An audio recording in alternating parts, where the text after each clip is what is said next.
Hello friends, आज की video में आपका बहुत बहुत स्वागत है। क्या आप एक इंट्राडे ट्रेडर हैं?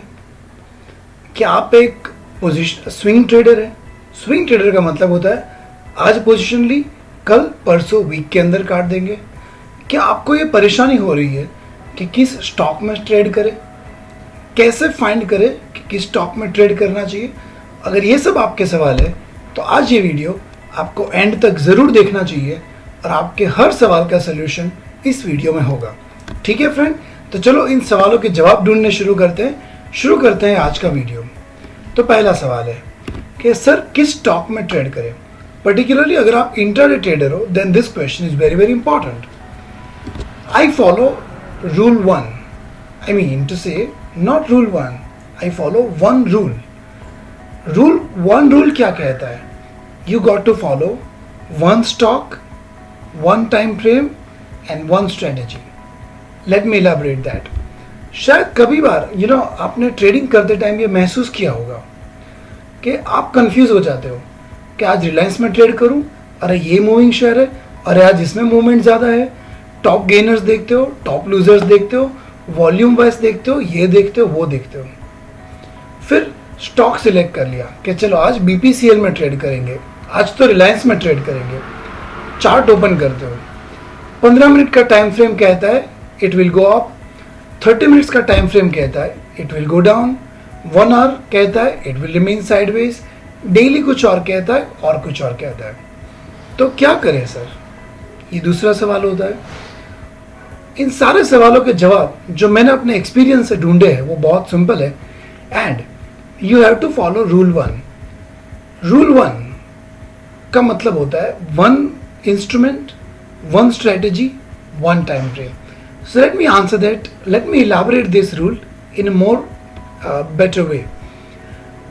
One instrument का मतलब क्या होता है? One instrument का मतलब होता है कि you should not find moving stocks in trend on a daily basis. हाँ, टॉप गेनर्स टॉप लूजर्स देखना NSE की साइड पे अच्छी हैबिट है, मैं उसे ना नहीं कह रहा हूँ, बट मैं यहाँ पे मेरे व्यूज एक्सप्रेस कर रहा हूँ। मेरा व्यू है कि आपको अलग अलग स्टॉक में ट्रेड करने के बजाय you have to select few stocks and you should trade only on that. Like आप 4-5 ऐसे स्टॉक सिलेक्ट कर लो जिसकी रेंज अच्छी हो, बिकॉज इंट्राडे के लिए हमें चाहिए रेंज। ओके, इंट्राडे के लिए कौन सा स्टॉक सिलेक्ट करें? तो पहला, it must be giving good range. जैसे वोडाफोन आइडिया देखो तो 5-6 रुपए का शेयर है, हार्डली उसमें कुछ मूवमेंट आती है। इंट्राडे ट्रेडर्स के लिए वोडाफोन आइडिया काम का नहीं है। तो इंट्राडे ट्रेडर्स को क्या चाहिए? एक ऐसा स्टॉक जो मूवमेंट देता हो। जैसे रिलायंस अच्छी मूवमेंट देता है, TCS gives a good movement, SBI बहुत कम वैल्यू का शेयर है बट मूवमेंट बहुत अच्छी है, BPCL सेम कम वैल्यू का शेयर है मगर मूवमेंट बहुत अच्छी देता है। तो इंट्राडे ट्रेडर को क्या चाहिए? एक स्टॉक जो मूवमेंट देता हो, दूसरा जो लिक्विड काउंटर हो। लिक्विड काउंटर मतलब जिसमें वॉल्यूम अच्छा होता हो, जिसमें बाई सेल्स ज़्यादा होता हो, तो उसमें मूवमेंट आने के चांसेस ज़्यादा होते हैं। तो सर कौन सा स्टॉक सिलेक्ट करें? 4-5 नाम तो मैंने अभी बोल दिए, रिलायंस है, TCS है, SBI है, BPCL है। लार्जर नोट पे इंडेक्स स्टॉक्स जो है निफ्टी 50 या तो सेंसेक्स के 30, उस 30 स्टॉक में, उस 50 स्टॉक में अगर आप डेली ट्रेड करोगे आपको अच्छी रेंज भी मिलेगी, आपको अच्छा वॉल्यूम भी मिलेगा and you will get good intraday trades. Rule 1 का पहला part, one instrument. I would say कि आप इनमें से कोई एक स्टॉक सिलेक्ट कर लो, डेली उसे ट्रैक करो and you see how that stock behaves and let me tell you, you will make more money than finding on a daily basis कि आज इसमें मूवमेंट है, आज इसमें न्यूज़ है, आज ये है, आज वो है। हर रोज़ फाइंड करने से बदले, in my personal opinion, from my experience, I am saying that this will give you good money on a longer run. जैसे if I talk about myself, I trade only Nifty, मैं उसके ऊपर आ रहा हूँ, but I am following one rule, मैं सिर्फ Nifty देखता हूँ। इससे क्या होता है कि आपको एक स्टॉक के सपोर्ट, रेजिस्टेंस, उसका मूवमेंट का रेंज, उसका मूवमेंट का तरीका, सब कुछ पता होगा। जैसे आज भी आप मुझे पूछो तो मुझे पता है कि निफ्टी में 9200 बहुत इंपॉर्टेंट रेजिस्टेंस है, 9000 एक अच्छा सपोर्ट है। निफ्टी कैसे मूवमेंट करेगा, निफ्टी की डेली रेंज क्या होती है, कहां से निफ्टी लास्ट टाइम रिवर्स हुआ था, I know everything about Nifty. Why? Because I am laser focused. I focused on Nifty and I know everything about Nifty. So you should select one stock and you'll be able to know everything. How the stock behaves, where the support, where the resistance, from where it can go up, from where it can go down, and that is where you'll be able to make more money than daily finding different stocks and you don't know how the stock behaves. So ये था मेरा one rule का पहला one instrument. Second one time frame. One time frame का मतलब क्या होता है? 15 मिनट्स कहता है गो लॉन्ग, 30 मिनट्स कहता है गो शॉर्ट, 1 आवर कहता है वेट, डेली कुछ और ही कहता है. तो सर इसमें कैसे ट्रेड करें? आई am saying you select one time frame and just look at that. Forget about anything else and you will make more money.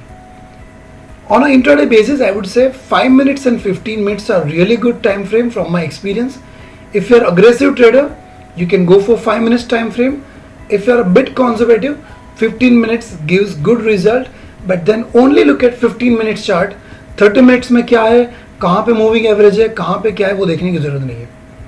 If 15 minutes time frame tell you take a trade and you will develop a confidence and you will make more money. आप में से कई लोगों को ये habit होती है trade लेने से पहले 15 मिनट्स में देखा लॉन्ग है, 30 मिनट्स में देखेंगे अरे यहाँ तो सपोर्ट है, अरे यहाँ तो रेजिस्टेंस है, 1 आवर कहता नहीं नहीं नीचे जाएगा, and you never make trade. That should not happen. As a intraday trader we need to trade to make some money. So follow one instrument, second क्या बोला, one time frame, and third one strategy. You got to master one strategy. Okay, one के बदले you can follow 3-4 strategies, but don't have your hands on 50 strategies and plot 50 indicators, and if the trade comes you will trade. You will get confused more often than not. So select your number of strategies. It could be 2, 3, 4, at the most 5. 5 strategies, उसके सारे indicators आपके chart में डाल दो, उसके हिसाब से अगर ट्रेड मिलता है डू दैट. आप उसमें भी ऐसा होता है जैसे एक स्ट्रेटेजी है मूविंग एवरेज, एक स्ट्रेटेजी है बॉलिंजर बैंड, एक स्ट्रेटेजी कहता है वीवैप, एक स्ट्रेटेजी कहता है ये. सब कुछ एक साथ डालोगे, एक कहेगा कि ओके गो लॉन्ग, दूसरा कहेगा अरे रेजिस्टेंस नियर है, एक कहेगा गो शॉर्ट, आपको लगा अरे सपोर्ट इधर ही है. So you will not make money, right? So that is the power of rule 1, and I can guarantee my friends, from my experience I can guarantee, if you follow rule 1, rule of 1, you will make more money on a longer run than switching time frames, switching stocks and all that. तो ये था आज के लिए मेरा आपसे advice, follow rule of 1. And before I wind up this video, अगर आप FNO सेगमेंट में ट्रेड करते हो, like I am a intraday option trader, मैं कभी कैश मार्केट में ट्रेड नहीं करता हूँ, मैं कभी फ्यूचर्स में ट्रेड नहीं करता हूँ. If you are an FNO trader, if you are trading in future and option, तो मेरी पर्सनल एडवाइस है you should trade ideally in Nifty and Bank Nifty, because ये दो instruments they are fulfilling all the conditions that you need. Nifty, Bank Nifty, active counters है, liquid counters है, volume अच्छा होता है, right? Now why do I trade only Nifty? If I talk about myself, why do I trade only Nifty? I can give you many reasons, but main 3 reasons are: first, Nifty is a liquid counter, it has good volume and it has got really good range as well to make some money. Second reason why I trade only Nifty and no particular stocks, कई लोगों को ये habit होती है कि आज रिलायंस में कुछ न्यूज़ है, रिलायंस ट्रेड कर लेते हैं, कल SBI का रिजल्ट है, उसको ट्रेड कर लेते हैं. No, do not do that. I trade only Nifty because Nifty cannot be moved on a news based way. Of course, if there is a news relating to a macroeconomic factor, it will change. Like जिस दिन निर्मला जी ने corporate tax rate cut किया था, उस दिन Nifty 600 point up गया था, 500 point up गया था. That's okay, but stocks can be affected by a news. एक समझो अचानक से कंपनी के MD को कुछ हो गया, जैसे रिलायंस के MD, जिस दिन ये न्यूज़ आया, गॉड फॉरबिड, कि Mukesh Ambani is shifted to hospital, आप देखना रिलायंस का प्राइस किस तरह से गिरता है। यस बैंक ने लॉस पोस्ट किया, उसका प्राइस भयंकर गिरेगा। इंडेक्स में वो नहीं हो सकता है, that is why you should trade index and I trade index. So 3 reasons. 1, Nifty is a liquid counter. Second, it cannot be manipulated by a particular news, right? And third, very important reason is, if you are trading in FNO, then only I am telling you this, index will never go for FNO ban. Stocks can go for FNO ban. Like Yash Bank had gone into FNO bank recently. So क्या होगा कि आपके open contracts है, if no fresh contracts are allowed, then you will not get that movement that you want, despite underlying instrument is behaving in your direction. So these are the 3 reasons because of which I trade only Nifty, and I recommend, I strongly recommend, if you are an FNO intraday trader, you should ideally trade in Nifty and Bank Nifty, and Nifty Bank Nifty में preferably you should do option selling and not option buying. क्यों? आप मेरा previous video मेरे channel पे option buying versus selling, उस video को ज़रूर देखना, आपको आइडिया जाएगा कि क्यों आपको सिर्फ ऑप्शन सेलिंग करना चाहिए। ठीक है दोस्तों, तो ये था आज की तरफ से, मेरी तरफ आज का वीडियो मेरी तरफ से। I hope it would have help you, ये आपको यूजफुल रहेगा और आगे प्रॉफिटेबल बनने में हेल्प करेगा। ठीक है दोस्तों, तो सिर्फ घर पे रहिए, अपना ख्याल रखिए, and please upgrade your skills, upgrade your knowledge, and you will be coming out as a different person when lockdown is over.